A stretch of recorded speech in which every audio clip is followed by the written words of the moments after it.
Et si ton cerveau manquait simplement de certains nutriments essentiels pour fonctionner de manière fluide? Dans cet épisode, nous allons explorer cette hypothèse avec rigueur et nuance, non pas pour chercher une solution magique, mais pour comprendre ce qui peut réellement se passer dans ton corps. Bienvenue dans ce nouvel épisode, l'épisode 12, fatigue, brouillard mental, irritabilité, le trio qui révèle tes carences cachées. Bonjour et bienvenue dans Ménopause & Co. Je suis Sophie, psychothérapeute diplômée et naturopathe certifiée depuis environ 10 ans. J'ai ajouté une nouvelle corde à mon arc, celle de nutritionniste, pour me spécialiser dans la santé hormonale. Dans ce podcast, de façon générale, on cherche à comprendre, à mettre des mots sur ce qui bloque dans ta santé hormonale, à voir clair là où beaucoup de femmes se sentent perdues, fatiguées, voire même incomprises. Ici, on ne cherche pas à corriger le corps, on cherche juste à voir clair quand ça bloque. À nommer aussi ce qui se joue vraiment après 40 ans, sans drame, sans lisser, sans promettre un retour en arrière. Il existe un moment très particulier que beaucoup de femmes décrivent sans toujours trouver les mots justes. C'est pas un effondrement brutal, c'est pas une maladie déclarée et c'est pas non plus un événement spectaculaire. C'est juste quelque chose de plus diffus, plus progressif, presque même silencieux. Tu te rends compte que tu es plus fatigué qu'avant alors que ton rythme de vie n'a pas radicalement changé. Tu relis par exemple un message plusieurs fois ou tu relis plusieurs lignes d'une page de ton livre sans réussir à en saisir pleinement le contenu. Tu réagis plus vivement à des remarques souvent qui sont anodines et puis tu te reproches ton irritabilité. Rien d'extrême. Rien de dramatique, mais juste une sensation persistante de décalage, comme si ton système fonctionnait en léger décalage. Et très souvent, l'explication immédiate qu'on donne à ce trio de la fatigue, du brouillard mental, de l'irritabilité, on dit que ça peut être lié au stress ou hormonal. On pense souvent aux fluctuations d'œstrogènes, peut-être aussi au cholestérol, à la périménopause entre 40 et 45 ans. Et bien sûr, tous ces éléments jouent un rôle, évidemment. Mais aujourd'hui, je voudrais te proposer un autre angle, plus fondamental et souvent négligé. Et si ce trio révélait non pas un défaut de caractère, ni une perte de contrôle, mais juste un manque de ressources biologiques? Dans la première partie de ce podcast, je voudrais parler de ce que ce trio, donc irritabilité, fatigue et brouillard mental, signifie au niveau du cerveau. Lorsque tu ressens de la fatigue persistante, que ton esprit semble embrumé et que ton seuil de tolérance émotionnelle commence à diminuer légèrement, ces trois signaux ont un point commun. Ils impliquent directement le système nerveux central. Le cerveau n'est pas autonome. Il dépend entièrement de tout ce que tu vas lui fournir comme énergie, comme alimentation. La dopamine, notamment, c'est ce qui va te donner de l'élan, l'envie de faire, de te mettre en mouvement. Mais pour la produire, cette dopamine, ton cerveau a besoin de protéines, de fer et de certaines vitamines, par exemple du groupe B. Si ces éléments ne sont pas dans ton assiette et sont au niveau de ton sang, de ta prise de sang au plus bas, tu ne vas pas t'effondrer. Mais tu peux par contre te sentir ralenti, moins motivé et moins engagé. D'un autre côté, on a la sérotonine, elle, qui va jouer sur ton humeur, ta stabilité émotionnelle. Et Dieu sait que la sérotonine commence à jouer et à faire des siennes quand on dépasse 40, 45 ans, 50 ans. Elle dépend notamment de ce qu'on appelle le tryptophane, qui est un acide aminé, et aussi du magnésium. Et quand cette sérotonine est moins bien produite au niveau du cerveau, qu'est-ce que ça donne? Eh bien, tu peux devenir beaucoup plus sensible, plus irritable, et surtout avec la possibilité de prendre moins de recul sur ce que tu vis. Et puis enfin, il y a l'acétylcholine.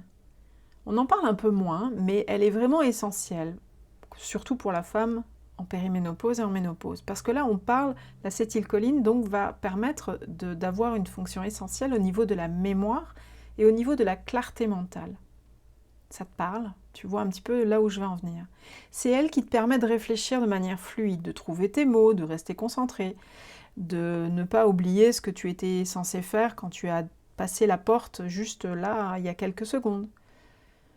Et là aussi, en fait, cette acétylcholine va dépendre des nutriments présents, et notamment de un nutriment présent qui est la choline. Ce qu'il faut comprendre, c'est que ton cerveau ne tombe pas en panne d'un coup. Quand il manque de ressources, il va directement s'adapter. Et il va réduire certaines fonctions, certaines performances, pour prioriser l'essentiel, c'est-à-dire ta survie. Et c'est exactement là que tu ressens ce brouillard mental, cette fatigue un peu pesante et cette irritabilité que tu ne t'expliques pas. À cela s'ajoute un phénomène très fréquent après 40 ans. On appelle ça l'inflammation de bas grade. Tu as déjà entendu ça? On sait aujourd'hui, et c'est très très bien documenté, que cette inflammation peut ralentir notamment la communication entre les neurones et accentuer la sensation de fatigue. Elle est souvent liée à ce qu'on appelle la charge allostatique. C'est un petit peu un terme technique, mais l'idée qui reste simple de l'usure du corps liée à une accumulation de stress au fil du temps. En gros, c'est ta charge mentale qui va vraiment avoir une certaine usure sur ton corps. C'est pas forcément un gros stress, mais des petits stress répétés qui finissent par fatiguer ton système nerveux central. Et là où c'est important pour toi de comprendre, c'est que tout ça peut exister, même si tes analyses sanguines sont normales. On ne parle pas ici de grosses carences dans ta prise de sang, par exemple. On parle de ce qu'on appelle des subcarences fonctionnelles, c'est-à-dire des niveaux qui sont suffisants pour être dans les normes médicales, mais pas suffisants pour soutenir ton rythme de vie, ton stress et les changements hormonaux que tu traverses. Et c'est là que le décalage se crée entre ce que disent les résultats, quand on vous dit « Madame, vous êtes dans la norme, il n'y a pas de carence, tout va bien », et ce que toi, tu ressens. Dans la deuxième partie, on va aborder les carences les plus probables. À partir de ce qu'on vient de voir, on comprend mieux une chose importante. Le cerveau dépend de ce que tu lui apportes, mais aussi de ce qu'il arrive réellement à utiliser, parce qu'on a dit que quand il n'arrivait pas à utiliser les choses, il restait en mode survie. C'est ce qui explique beaucoup de ce trio, notamment au niveau de la fatigue, de l'irritabilité et du brouillard mental. Et c'est là que certaines insuffisances deviennent très fréquentes, même chez des femmes qui ont l'impression de bien manger ou d'avoir une assiette complète ou d'avoir une hygiène de vie correcte. Certaines carences sont plus probables que d'autres et surtout, elles passent souvent inaperçues. On va commencer par le fer. Le fer joue un rôle clé dans la production d'énergie cellulaire, mais aussi dans la synthèse de la dopamine. Tu sais, ce fameux neurotransmetteur lié à la motivation et à l'élan. Autrement dit, si ton fer est un peu bas, ce qui est le cas de la plupart des femmes, tu peux te sentir fatigué, mais aussi démotivé, ralenti. Et ce qui est piégeux, c'est que tu peux ne pas être anémié. Une ferritine basse, mais encore entre guillemets dans la norme, peut déjà suffire à créer une fatigue cognitive et une irritabilité plus marquée. Et c'est le cas de beaucoup de femmes, parce que dans la continuité, il y a un autre minéral qui est très souvent en cause aussi. Le magnésium intervient dans des centaines de réactions dans le corps. On en parle beaucoup du magnésium, et il y a une raison pour ça, et notamment dans la régulation du système nerveux. C'est lui justement qui aide à calmer le jeu. Mais en situation de stress chronique, le corps en consomme davantage, et surtout, il en élimine plus encore dans les urines. Résultat, même avec une alimentation dite correcte, les réserves de magnésium peuvent s'épuiser progressivement. Et là, tu peux ressentir quelque chose d'intéressant, c'est la fatigue nerveuse, une sensibilité émotionnelle, une impression d'être à fleur de peau. Ensuite, la vitamine B12. Donc, elle fait partie du groupe des vitamines B, mais elle est essentielle à la production d'énergie et au bon fonctionnement du système nerveux. C'est une des raisons, la vitamine B12, qu'on retrouve beaucoup dans les produits d'origine animale, c'est une des raisons pour lesquelles les véganes, notamment, ont un petit peu ce teint pâle parce qu'il manque de vitamine B12. Donc la vitamine B12 participe à la protection des neurones et à la qualité de la transmission nerveuse. Mais avec l'âge, son absorption peut diminuer chez certaines personnes. Et là encore, on retrouve cette zone un petit peu floue des taux qui restent dans la norme, mais qui sont trop bas pour un fonctionnement optimal. Ce qui peut se traduire par des troubles de la concentration, une sensation de lenteur mentale et un manque de clarté.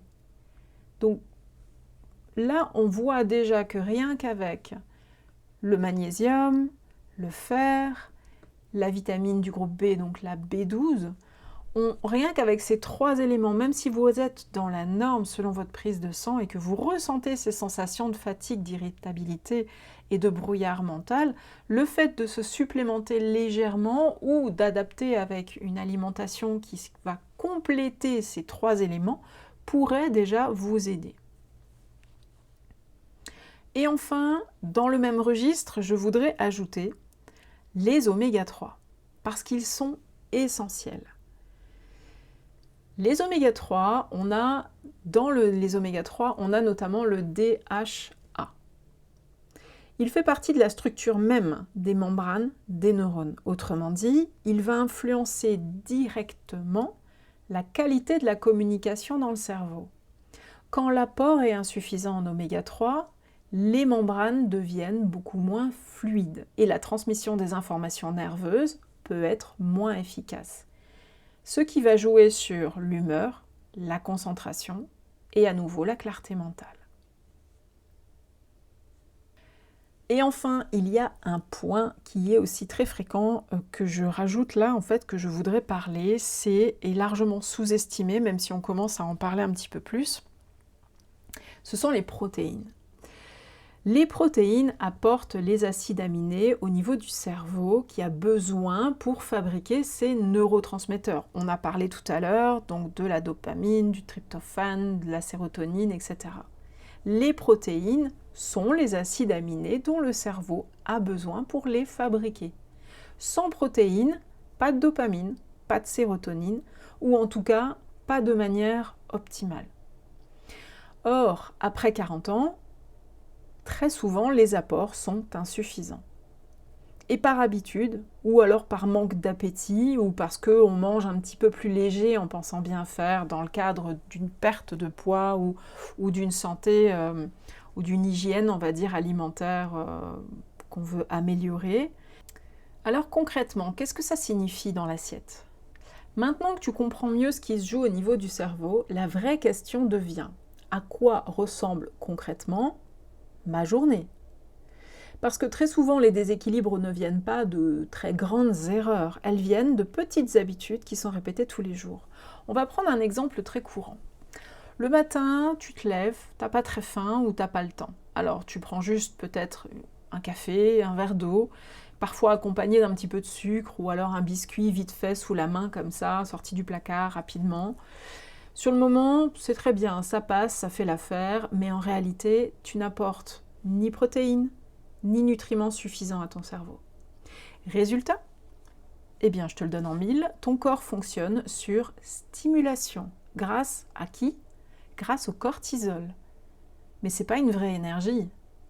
Et là, c'est souvent que c'est à partir de ce moment-là où la journée commence un petit peu en décalage. Parce qu'ensuite, vers 10h30, 11h, dans ta journée, exemple, là par exemple, tu peux commencer à sentir une baisse. Une baisse de quoi ? Une baisse de concentration, un petit peu de fatigue, parfois une envie de sucre. C'est pas un manque de volonté, tu vas avoir envie de manger. Tu vas vouloir avoir une envie de sucre, par exemple. Et c'est normal, c'est physiologique, c'est simplement ton corps qui n'a pas reçu ce dont il avait besoin au départ, ou au contraire, tu en as apporté trop, comme ce fameux biscuit par exemple, ou ce café qui ont boosté en fait ta glycémie et qui, là, tu es en plein crash en fait de ta glycémie. Donc tu vas simplement avoir une envie de sucre parce que ton cerveau a dit là, il faut que tu m'en donnes, il faut que tu m'en donnes, donc apporte-moi-en, je vais te donner envie d'aller dans le placard ou d'aller au prochain distributeur ou la boulangerie que tu vas trouver. Le midi, tu te dis, je vais faire attention, parce que tu es dans un cadre de vie ou hygiène de vie ou perte de poids, peu importe. Donc tu vas prendre quelque chose d'assez léger, une petite salade, des crudités ou un petit peu de protéines parfois, mais pas toujours en quantité suffisante. Donc tu manges léger en pensant bien faire. Mais en réalité, ce repas ne t'apporte toujours pas assez de protéines et il ne va pas fournir une énergie stable au corps. Et c'est là souvent le fameux coup de barre de 14 heures qui arrive. Ton cerveau ralentit, tu perds en clarté, tu as du mal à te concentrer. Et encore une fois, c'est pas un manque de discipline ou parce que tu as mal dormi la nuit ou parce que ce matin tu avais la tête, t'étais pas réveillé et puis... non, c'est pas tout ça, c'est juste encore une fois. Je répète la même chose, c'est une réponse physiologique. On continue. Dans l'après-midi, à nouveau, les fringales apparaissent. Envie de sucre, envie de café pour tenir jusqu'à 16 h ou 17 h. Ou alors envie d'un petit grignotage. Parce que ton corps, encore une fois, va chercher à compenser. On arrive au soir. Le soir, t'arrives, t'es fatigué. Et là, t'as deux cas de figure. Soit tu manges rapidement, sans vraiment avoir faim, ou simplement par habitude de te mettre à table avec ta famille, ou soit tu vas manger davantage. Parce que ton corps va vouloir se rattraper. Et ça, c'est en général la majorité des cas. À partir de là, tu pourrais te dire, ok, mais alors concrètement quoi? Qu'est-ce que je mange? Et c'est là que je veux être très claire avec toi. L'objectif n'est pas de créer une alimentation parfaite, ça n'existe pas. On est toutes uniques, avec des besoins uniques, avec des émotions, avec un stress, un taux de cortisol, avec une vie. On est toutes uniques. Mais il faut juste que tu comprennes que certains aliments viennent réellement soutenir ton corps. Parce que tous les aliments ne vont pas jouer le même rôle. Et surtout, ils ne sont pas neutres. Si on reprend ce qu'on a vu tout à l'heure, ton cerveau a besoin de quoi? Il a besoin de protéines, il a besoin de minéraux et de bons acides gras. Donc forcément, ton assiette va devoir évoluer légèrement à partir de maintenant. On va commencer par les protéines. Elles sont essentielles, on l'a dit, parce qu'elles apportent les acides amidés qui permettent de fabriquer les neurotransmetteurs. Donc on peut prendre un exemple, les œufs sont super intéressants parce qu'ils apportent des protéines complètes et aussi de la choline, dont on a parlé tout à l'heure quand tu as entendu le mot acétylcholine, qui est très utile pour la mémoire. Les légumineuses aussi, associées à des céréales complètes, permettent d'avoir une énergie plus stable. Mais effectivement, elles peuvent aussi majorer les ballonnements, surtout si ton système digestif y est sensible. Le poisson aussi, notamment les poissons gras, donc on a les sardines, le maquereau, les petits poissons gras sont particulièrement intéressants dans leur rapport en protéines, dans leur rapport en oméga 3. Et ça, c'est extrêmement précieux pour le cerveau. Si vous voulez, je peux vous donner une petite astuce que j'utilise. Je me suis fixé un repas dans la semaine, c'est toujours le même. Bien sûr, j'ai un autre équilibre alimentaire, je vous ai dit, on est toutes uniques, mais je me suis dit que apporter un poisson gras par semaine à mon petit cerveau n'était pas inutile, donc je me suis fixé un jour précis dans la semaine où je vais manger donc mes poissons gras avec mes féculents et ma dose de légumes. Donc, si cette astuce peut être utile pour vous, vous vous fixez un lundi midi, mardi midi, évitez de manger ça le soir évidemment. Donc un repas de midi, vous vous calez un petit poisson gras, vous prenez votre petite conserve dans votre sac avec vos petits légumes et puis vos petits féculents. Vous essayez de vous faire une lunchbox comme ça parce que c'est super précieux pour le cerveau. En parlant du fer, on a parlé juste avant, on va prendre la viande rouge, puisque le fer est très présent dans tout ce qui est viande, produit animal. La viande rouge va apporter du fer qui est bien absorbé, elle doit rester occasionnelle. Le foie, si vous êtes fan d'abats, vous pouvez y aller, parce que ça par contre, ça reste quand même une consommation ponctuelle, mais c'est hyper riche en fer. On a aussi un fer avec des sources végétales. Mais les sources végétales sont un petit peu moins, on va dire, intégrées, absorbées par le corps. Donc on a notamment les lentilles qui peuvent être super intéressantes. Les lentilles, je rappelle, vous les faites tremper toute une nuit avant ou au moins 1 heure avant de les utiliser. Mais à nouveau, si vous utilisez des sources végétales pour avoir votre dose en fer, il y a une chose à savoir, c'est que vous devez associer les lentilles à une source de vitamine C pour améliorer leur absorption. Je rappelle, la vitamine C ne se trouve pas que dans les agrumes, vous allez en trouver aussi beaucoup dans certains légumes verts. Et justement, ça nous amène, en parlant d'agrumes, ça nous amène aux fruits et aux légumes. Certains vont jouer un rôle clé, notamment tous ceux qui ont les fruits et les légumes donc colorés. Le poivron rouge, le kiwi par exemple, le kiwi jaune notamment, aide à mieux absorber le fer. Les myrtilles aussi apportent des antioxydants qui sont intéressants dans un contexte d'inflammation. Les légumes comme les brocolis par exemple, tout ce qui est les choux, les petits choux, les brocolis sont essentiels pour le travail du foie et notamment le travail du foie qui va devenir essentiel à l'équilibre hormonal. Ça c'est un autre sujet, mais travaillez bien en tout cas, mangez en tout cas bien vos légumes qui vont faire travailler votre foie comme les endives, tout ce qui est un petit peu astringent. Les endives, le brocoli, tout ce qui est crucifère, etc.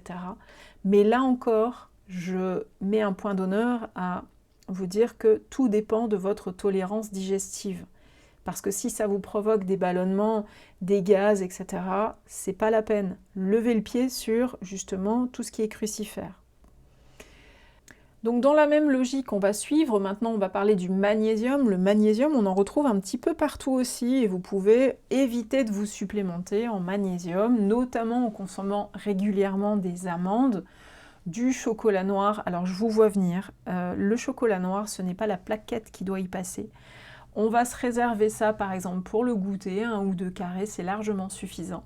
On a aussi dans un autre registre les épinards, alors frais, donc crus ou cuits, qui sont très intéressants, mais ils doivent être intégrés avec justesse, comme je le disais pour le chocolat, pas en excès et pas n'importe quand dans la journée.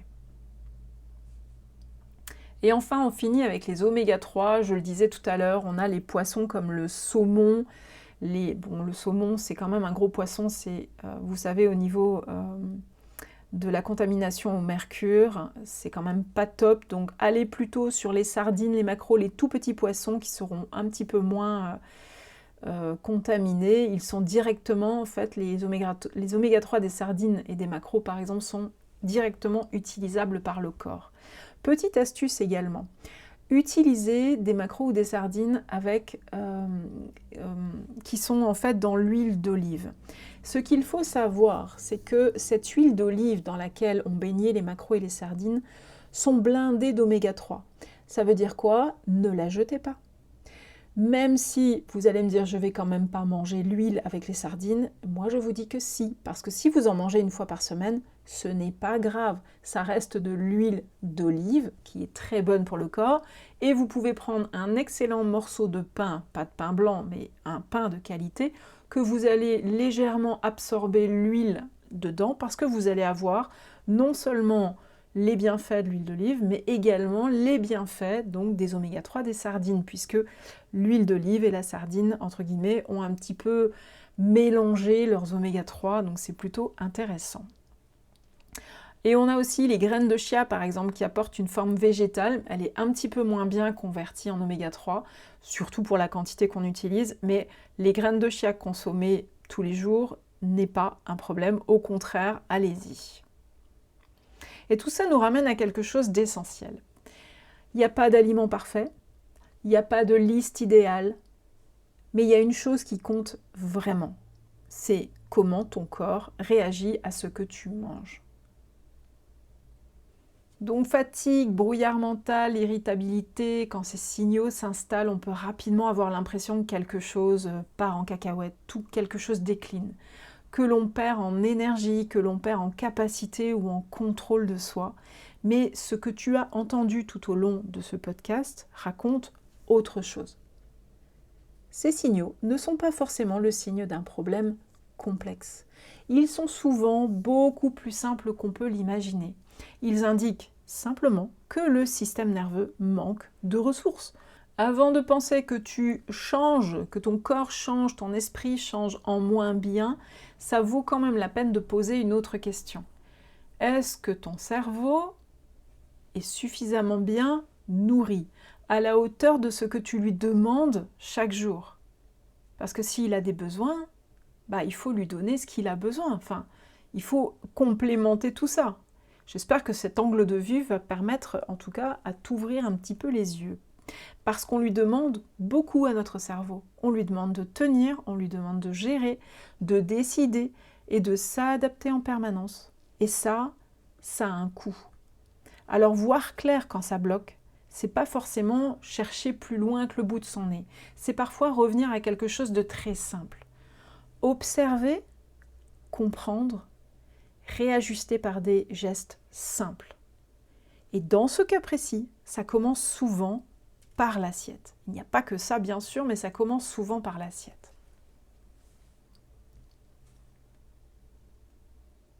Cette semaine, je t'invite à observer ton alimentation pendant 3-4 jours, en dehors du week-end, bien sûr, sans jugement, mais avec précision. Tu vas noter tes apports en protéines, tu vas noter les aliments, en poissons gras, en légumes.